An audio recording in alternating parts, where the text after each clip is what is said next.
welcome back to another episode of the Beyond the Blueprint podcast. I'm your host, Steven Marcelino, Vice President of Sales with Lippolis Electric. Lippolis Electric has been in business this month for 41 years.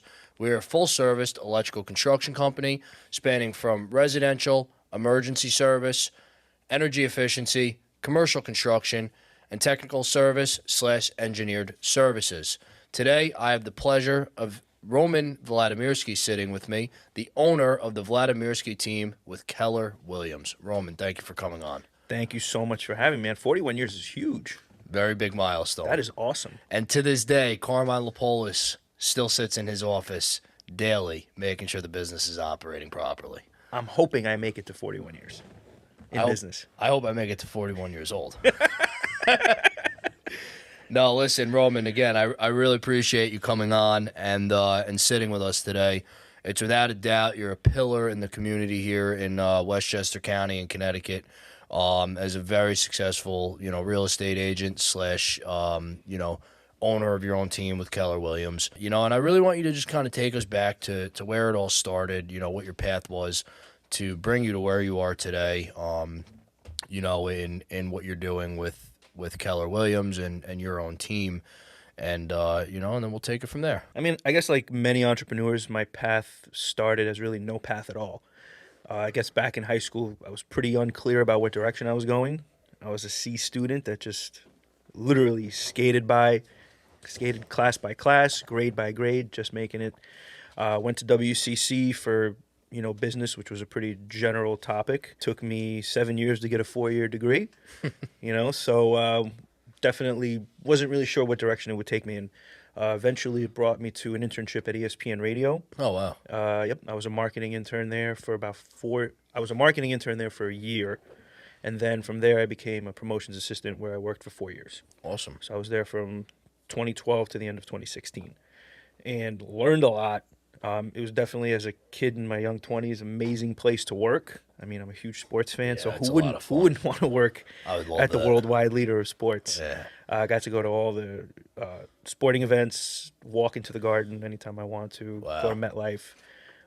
But I made $35,000 a year. Yeah. So what is a kid going to do with $35,000 a year? Absolutely fucking nothing. Nothing. I stumbled into real estate kind of, I don't want to say by accident. My stepfather, who had passed away in 2016, I got really cool with one of his best friends. And his best friend owned a commercial brokerage in Newark, New Jersey. And he was like, look, you're not really getting anywhere at ESPN. They kept promising me promotions. They just never came. Corporate America could be very cruel. Cutthroat, yeah. Yep, very cutthroat.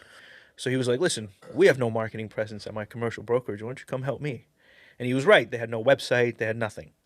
But they were old school commercial brokers that made a lot of money.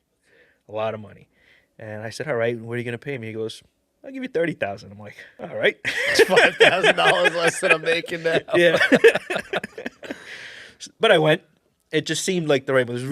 It was a dead end at ESPN. Yeah, it was a career move. It was a dead end. So I made a career move. And while I was helping them with their Twitter account and all that other stuff, I started really watching what these guys were doing. And I'm like, oh, this is cool. But I know nothing about Newark. I was traveling 45 minutes every day to get there. I knew nothing about Newark. I was like, if I can do this where I live now, like in Westchester and the Bronx, there's something can happen here. So I got my New York license in 2017. Nice. And I spent my first year at a small boutique brokerage in Bronxville. Got to KW in 2018. The rest is history, dude. That's awesome. The rest is really history. So what are some of the accolades that your team has achieved, I guess, in the last few years since you've opened your brokerage? I think just as far as being out there more than anybody in terms of online presence, digital presence. We close typically 30 to 40 transactions a year, Very nice. Which is not, like, listen, there's plenty of teams that do significantly better numbers than us. But for us, we're a small team, and I think that's pretty fucking awesome. And yeah, that's great.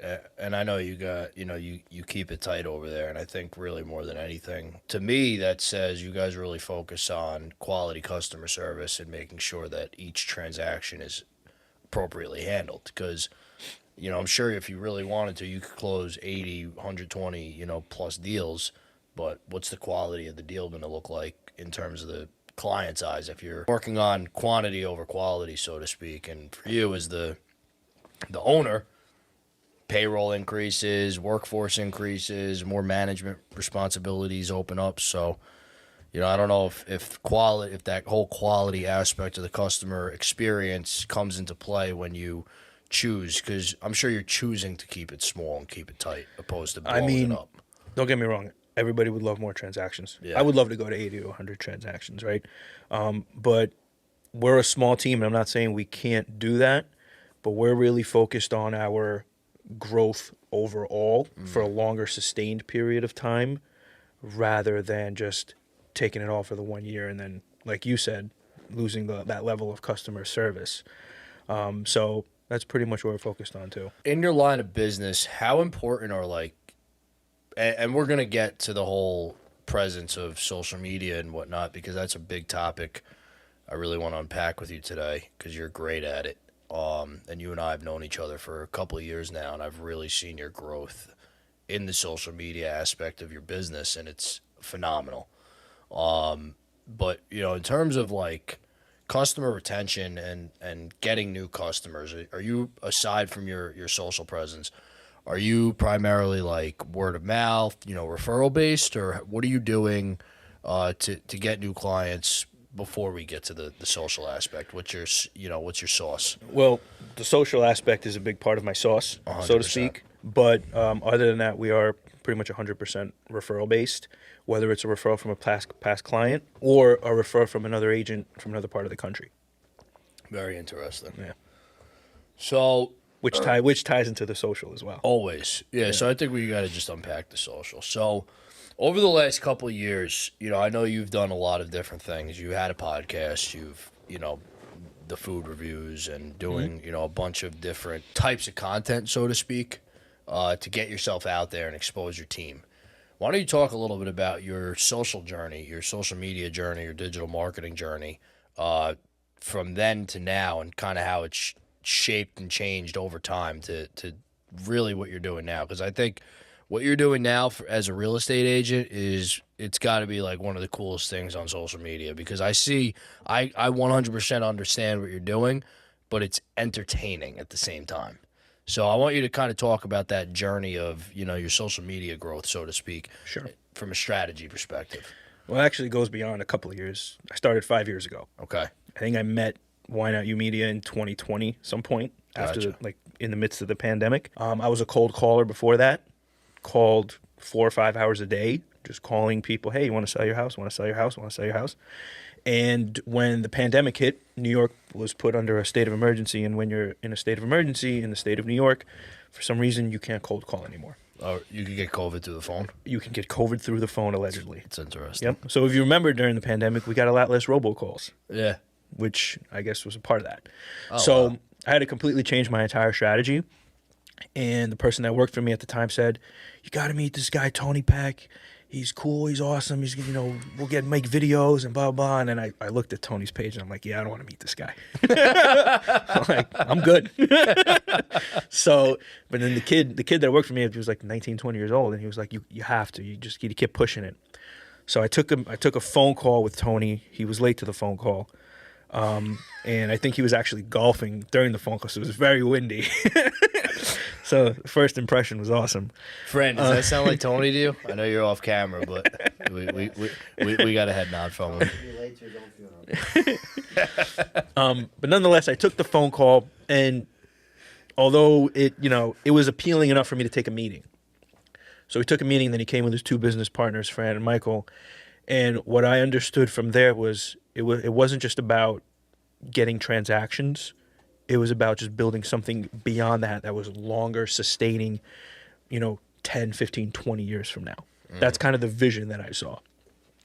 So we agreed to make content. And when I first started making content, it was very generic real estate content. I had my nice blazer on. It was like, hi, I'm Roman Vladimirsky. Very corporate. This is how you sell a house. And blah, blah, blah, blah, blah, blah, blah. And I think it was like that for the first year. Wow. And we started doing food little by little. But again, it was still, in my opinion, it just felt stale. But not a lot of people were doing it. So to the audience, it was cool. Yeah. But it wasn't me. if that makes sense. Yeah, it was makes the sense. corporate version of me almost. And then I don't remember if it was like year 2 or year 3. We started doing the podcast. We started implementing, talking to business owners. We started highlighting businesses, and that kind of really, when the collaboration feature came into Instagram, really helped, I think, catapult me. The collaboration feature has got to be one of the best social media tools out of all the platforms. That feature is just so I can't believe TikTok doesn't have it.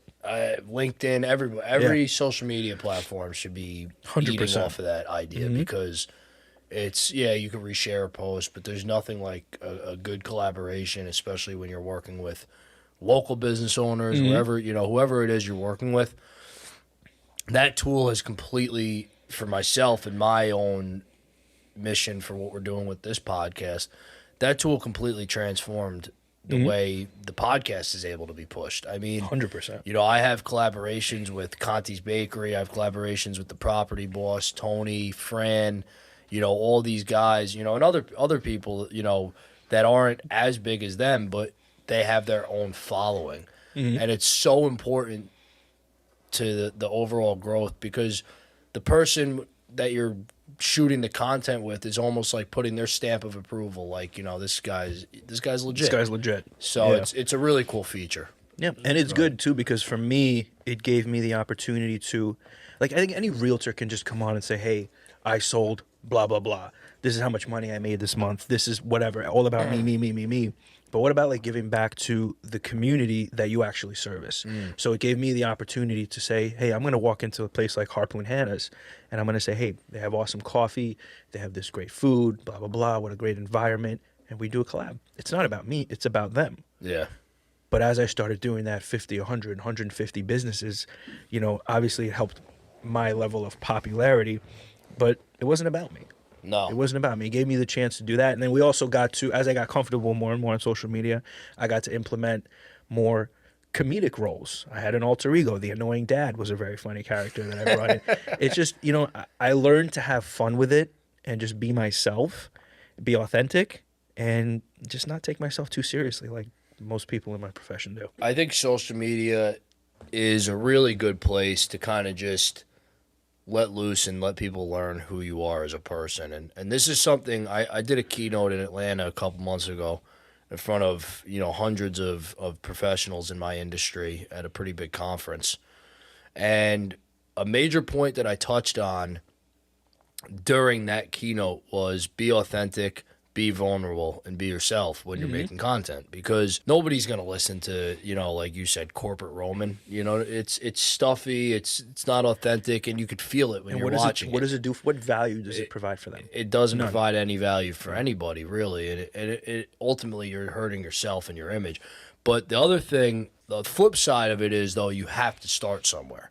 Right. So that corporate Roman that you did, with the blazer and the tie and stuff, sure, maybe you look back now and you're like, wow, that was crazy. I even put that on the internet. But at the same time, you opened yourself up to being comfortable in front of a camera. Correct.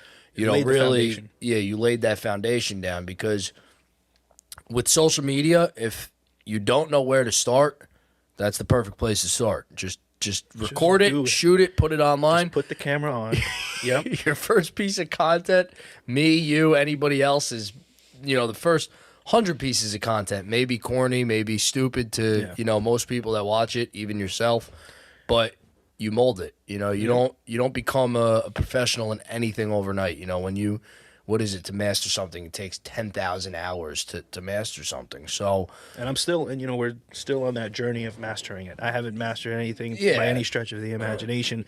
But when I do make content, I have 2 rules: give something of value and entertain. I'm not going to do anything if it's stuffy or boring or whatever. I want to be myself. I want to entertain, and I want to give people something of value that they can go back on and use when they need it, because much like I'm sure in your industry, in my industry, people aren't going to use me till they need me.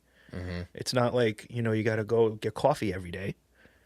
People buy a house every 7 to 10 years on average, or sell a house every 7 to 10 years on average. So it's just keep staying top of mind over the years. that's the big thing for us, especially, in our industry.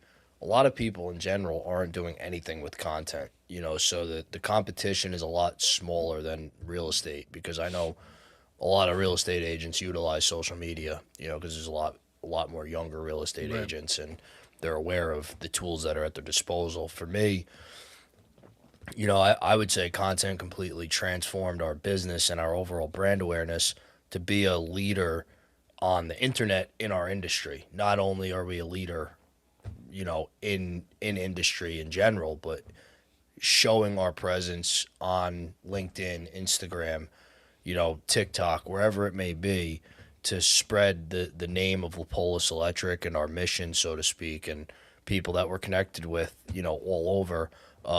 It's a really cool thing to build that brand awareness overall. And you guys are doing that too, because I'm going to be honest with you. I see your trucks probably 3-4 times a week, and every time I see that truck, I think of you. Oh, cool. So Thank it's you. working. Yeah, the trucks in general, actually, to bring it back to when Carmine was, starting, the trucks were always his staple. That was like his core marketing, because the big bubble letters, Lippolis Electric, it was just a very bold logo, and the way the guys did the vinyl design on the truck, it Brought really attention stands to out. the truck. Because you see a lot of advertisement on commercial vehicles, and I don't know if I'm just biased because I work with Lippolis Electric, but I think our trucks stand out for some reason. There's just something. It's the colors. Yeah, it's the colors. It's got a Knicks thing going on. Yeah, the blue. We cannot bring this podcast down the road of the Knicks right now, because I will go on a rant. Shout out to the New York Knicks, 2025. I think the New York Knicks should sponsor Lippolis Electric. I listen, if the New York Knicks sponsor Lippolis Electric, I'm sure Carmine would be very happy. He's a huge Knicks fan as well. Big shout out to this 2025 Knicks team. We have the Eastern Conference Finals coming up. By the time this podcast releases, we'll probably be out of the NBA Finals. And hopefully I could say, the Knicks are the 2025 NBA champions. Hopefully. I don't know if New York's... Listen, there'd be a lot of electrical work needed after the Knicks win, because the city's going to be absolutely out of control. You saw what we did when we got out of the second round. Imagine the finals. Yeah, I know. Oh, my God. They're going to have to bring in the National Guard for the crowd control. Oh, I can't wait.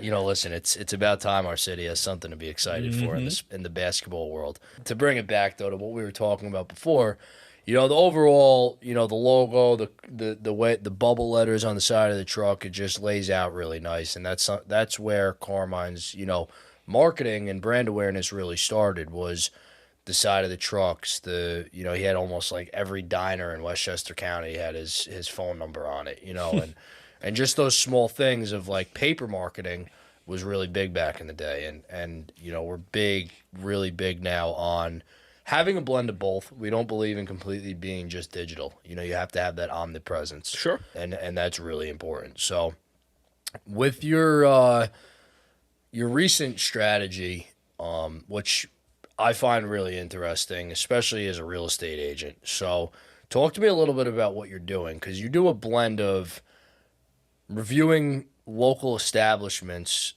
and almost the overall town for what it has to offer. So what does that look like for you? Because I think you're really good at it. So the strategy isn't so much reviewing. I would say highlighting.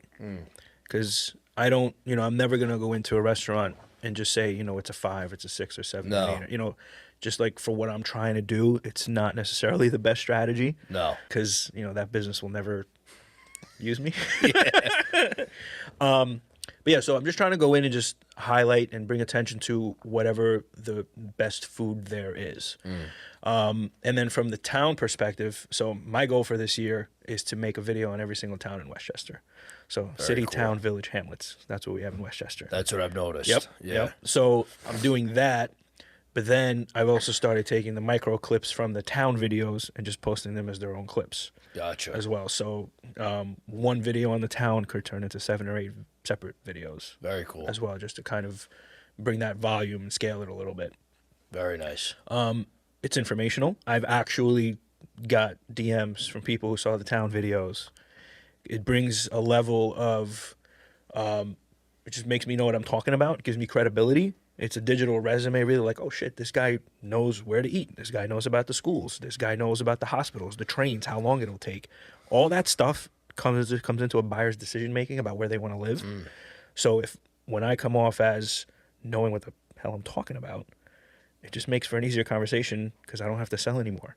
The brand did that for me. 100%. You know? And that's what it's all about. You're building that awareness around yourself and the areas that you're marketing homes in. Correct. To ultimately, just people. Because once you build that brand, you really don't have to sell another day. Are you doing any kind of like advertisements through like Instagram? Like, are you doing any paid advertisements? Or I will in the future. I'm not currently. You're not currently. No, So I do plan. Everything's organic. Everything's organic. Everything has been that's organic. great. Yes, correct.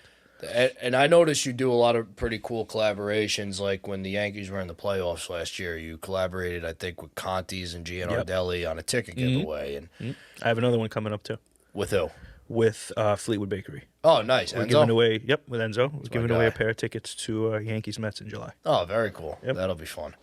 And I think those giveaways, they're really important. And just the overall sweepstake, people love trying to win something. Love free shit. Free shit and, the competitive knack of, will I be the one to win? It's fun and it creates, aside from the brand awareness, it creates a sense of community now. Yeah. And I think it all ties in, brand awareness, community, it all ties into each other. But it's a really interesting strategy that I noticed, about the way you engage the community to really just kind of be around you. Especially as a real estate agent, that's important because, like, if somebody needs to sell or buy a home, I don't know any other real estate agents, aside from, if somebody ever asked me for a recommendation, call my guy Roman. And that's just because there's millions of real estate agents, but you've really kind of thought all the other guys out of everyone's That means minds. I'm doing my job. That means I'm doing it my well. job. Like, they've taught us, I don't want to say in real estate school, but like in the industry, you're taught to like become the mayor of your town. Like, be the go-to guy. Be the person that if somebody can go to for a recommendation to eat, a place for their kids to go, anything. And I always like to tell this story that about a year and a half ago, Saturday morning, get a phone call from my Spanish teacher from high school. Wow. Yeah, random, right? I'm like, all right, this is weird. It's like 9 o'clock in the morning. The night before, we had a huge rainstorm in Westchester, one of the bigger ones we've been having recently. She's like, hey, Roman, getting married today. And the place where I was supposed to have my reception got flooded. Oh, man. Can you recommend somewhere to go? Of all the people in the world she could have called, she called me. And I had a place set up for her in 2 hours. Wow. And she had her wedding. That's beautiful. That's crazy. That's a great story right there. Yeah. You're going to make me cry. They're still married. That's good. That's good. That's a nice happy ending to the fairy tale. That really speaks to the power of what you're doing.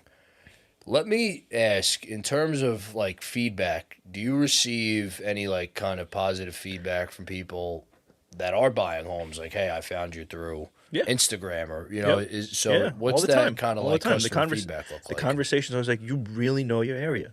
You're really the guy. You're the mayor of the town. And what's funny is a lot of the times when people reach out to me about a specific area or a specific, restaurant or whatever, they never end up buying in that area. No. They buy in a different area. But the fact that they at least are comfortable with me to know that this is the right person for the job, this guy knows what he's talking about, because my content's already done the work. Give me another story. I had a listing probably about 2 years ago in Orange County. It was Middletown. And it was a woman that she called me, said, hey, I have a house to sell, whatever, blah, blah, blah. Older lady, probably in her 70s. When I got there, I asked her how she found me. She said she found me online. And then we go through the whole thing. She signs the paperwork. And then at the end, she goes, let me ask you a question, Roman. How did you get away all those years with stealing your mom's car and never getting caught? I'm like, what? And then I remembered when I had a podcast here, I talked about how when I was a kid, I used to steal my mom's car after she went to bed, go drive people around at night and make money. And she said, I knew you were a hustler. That's the only reason I hired you. Wow. That's So, cool. Woman in her 70s did her research. So you were like Uber before Uber was a thing. Allegedly. Allegedly. Allegedly. But the key to that story is I had the job before I even got there, and I didn't even know it. Yeah, because she knew something about you that Yeah. you're, whatever it takes, you're gonna get the job done. Correct. That's funny. I want to bring real quick. So you're doing the tours on the towns. Did you do Pelham yet? I did. You did do Pelham. I did do Pelham. Well, if you ever need to rerun Pelham and you want to come by, I actually think you commented on my Pelham video. I may saying, have. Don't forget about Lippolis Electric. I did comment on it. It wouldn't be like me if I didn't drop a quick comment on there. But if you ever do need to interview a local business, I'd love to arrange something. I could get you in front of Carmine. You guys could do something right in our lot, with our building behind you or some of the vans behind you, and you guys can make a nice video. As long as we make it entertaining. You want to see if I can do electric work? That sounds fun. I was on a roof yesterday. I'm down for crazy shit. Sounds fun, but maybe an OSHA violation, so we got to be careful because we don't want to get any citations in the mail. But deal. I can promise you, if Carmine's behind the camera with you, it will be a fun. It'll be a fun clip. Say less. So I'll set something up for you guys to get together. No, that's great. And then if you go into the town of Briarcliff, which is where I grew up, I definitely recommend you should go by Janiello's. It's actually my aunt's brother-in-law owns the deli. So why don't we do the town of Briarcliff together? I'll do the town of Briarcliff for you. Let's do it. Let's do it. Let's do it up. This is on tape now. You can't back out. I can't back out. You got me on record. So, no, I'd love to do it with you. That would be a lot of fun. And I think this is what it's all about. Like when we say that sense of community and collaboration, it's coming up with ideas with other local entrepreneurs and just kind of execuking on them, and that's what builds a brand. And it's easier now more than ever. Yeah, it's so easy. No, it's so easy. So many people aren't tapping into it. No, because a lot of people, they overcomplicate the whole thing. They hear social media content creation and they think, yeah, like right now we're on a podcast. We got 3 cameras, we got microphones, we got a studio set up, but that's because it's a podcast. If somebody wants to go out and create content, I say this all the time. When I made my first bunch of videos for educational content, whatever it was me trying to find a quiet place in my office to prop my cell phone up on a book to record myself talking about whatever it was I was talking about. The audio was terrible. The video quality sucked. And, I'd be lucky if I even remembered to turn a light on. But you got to just do it. You got to just do it. And most people don't create content because they're insecure. Yeah. Most people are afraid what people are going to say, what their family's going to say, how their hair looks, how the lighting looks, people just got to remember, you're not that important, bro. No, you're nobody not. Cares. Nobody cares. And listen, it's ego. I love her to death.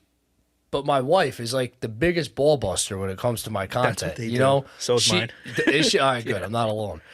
She loves it, but it's funny. We laugh about it. But at the end of the day, like, okay, maybe your wife, my wife, they're gonna break our chops, but like, really, nobody's like, they're not opening up the stock market, in the morning and saying, "Oh, Roman posted a new video, market's crashing." Like you said, we're not that important, and that's what people need to realize when it really comes down to it. If you don't just start, you're never gonna start, and that also comes into play, like. For you, for me, you've been doing the content for 5 years.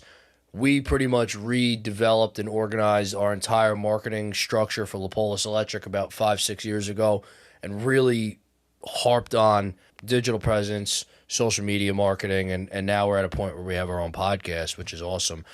But my point is, for the people that hesitated 5 years ago and didn't do it, or the people that are just getting around to realizing they need to do it, I'm 5 years ahead of them. You're 5 years ahead of your competitors. Yeah. And unless people are going to come in and create thousands of pieces of content, like monthly at this point, they're always going to be at a disadvantage, no matter when they start. But you know what? The algorithms just continue to make it easier for you, though. Like today, the followers are pretty much, they really don't matter. It doesn't matter how many followers you have. You can have 0 followers and post a cool video that does 1 million, 2 million views. Yeah. They just keep making it easier, and people still keep coming up with excuses. I know. And I would even argue when I started 5 years ago, I was probably 5 years too late. Yeah. No, I mean, you're always behind somebody. Yeah. I mean, it's just a matter of you just have to do it and jump right into it. And on the algorithm, too, I 100% agree. I mean, right now, our podcast page is from like an analytical perspective. Off the top of my head, because I was looking at it earlier, we probably have anywhere between 600 to 650 followers. Page was started less than a year ago, which is awesome. That's great. And we're getting anywhere from 50 to 60,000 page views monthly right now. That's great. So to your point, Yeah. we have 600 followers, but we have anywhere from 50 to 60,000 people clicking on our page and watching our content. They're just not following us yet. It's all about the content. It's all about the content. It's all about the content. So, and that's something that I noticed for you. I don't know if it was a conversation we had or something you posted on like an Instagram story, but you like basically said, I make a conscious effort to post a piece of content every single day. Now I'm trying to do it twice a day. Twice a day. Trying. Wow. So are you using like a scheduling service or? No, I do everything by hand? I edit the videos myself. I post myself, which is probably what's preventing me from scaling it even more. Yeah. Just because, I'm still trying to figure out, like, if I were to offload anything, like, is it going to lose its... Well, when I say editing service, are you using like a Plannable or something like that, like to actually schedule your content out? No. No. No, I post it. I do So it I myself. actually just started using Plannable specifically, and it was based on a consult that I was doing with Michael, Tony, and Fran, and they were like, "Dude, you're crazy trying to post all your content manually every single day, or just even scheduling because I use LinkedIn a lot too. So I'm heavy on LinkedIn and Instagram. Those are like the two platforms.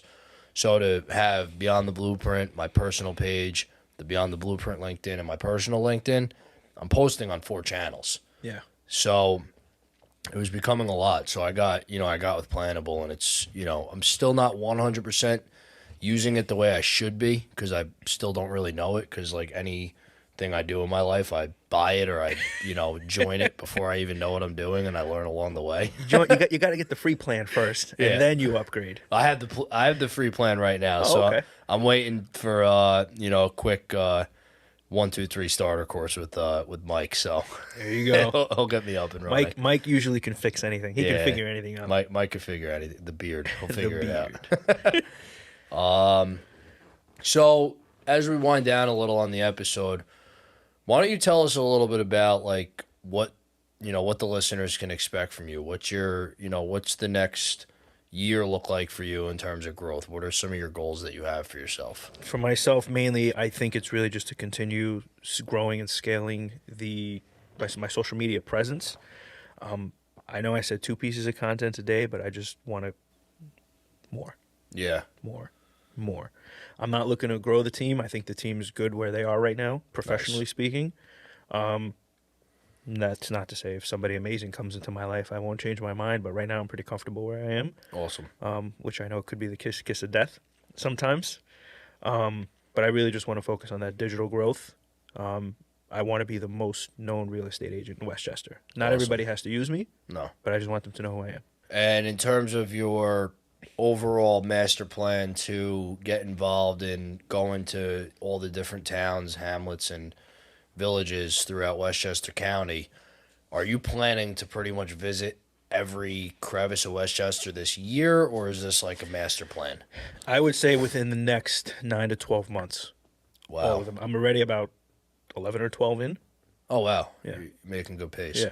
So what are like the next 3 towns that you're going to be reviewing? And I'm sure by the time this episode releases, you'll be on your 12th town. I got to finish up Lower Westchester. Yonkers I haven't done yet. Mount Vernon I haven't done yet.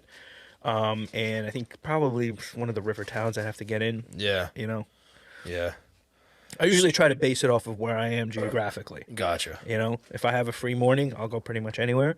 But if I know I have, a couple of appointments in whatever town, I'm like, all right, I'm here. Let's just do it. Get it done. Yeah. Perfect. Yeah. So I definitely we got to get you back to to do a special review in Pelham with Carmine, and it'll be good for both of you because Carmine's really well known. He's been around, like I said, in the industry for 41 years. So Never had the pleasure of meeting him. yeah. So you have to meet him. He's all over the place. He knows a lot of people. So aside from brand awareness for both Lippolis and the Vladimirsky team, it'll be a great personal connection for you to make as well. Would love to, yeah. Sounds fun. Before we wrap up, I just want you to give everyone a quick tip. What is like the number one thing people should keep in mind when kicking off their content creation journey for a business, let's say? Just be yourself, man. Be yourself. I understand it's for a business, but people are going to work with the individual. especially if it's a small business. Be yourself, be your authentic self, give value. Don't try to force things. People tend to really know when they're being sold to or fed a bunch of bullshit. So just be yourself, have fun, and give value. Awesome. Thank you, Roman. I appreciate it. Appreciate you, man. Thank you for coming out today and joining the Beyond the Blueprint podcast. And thank you for all of our loyal viewers for watching another episode of the Beyond the Blueprint podcast, powered by Lippolis Electric.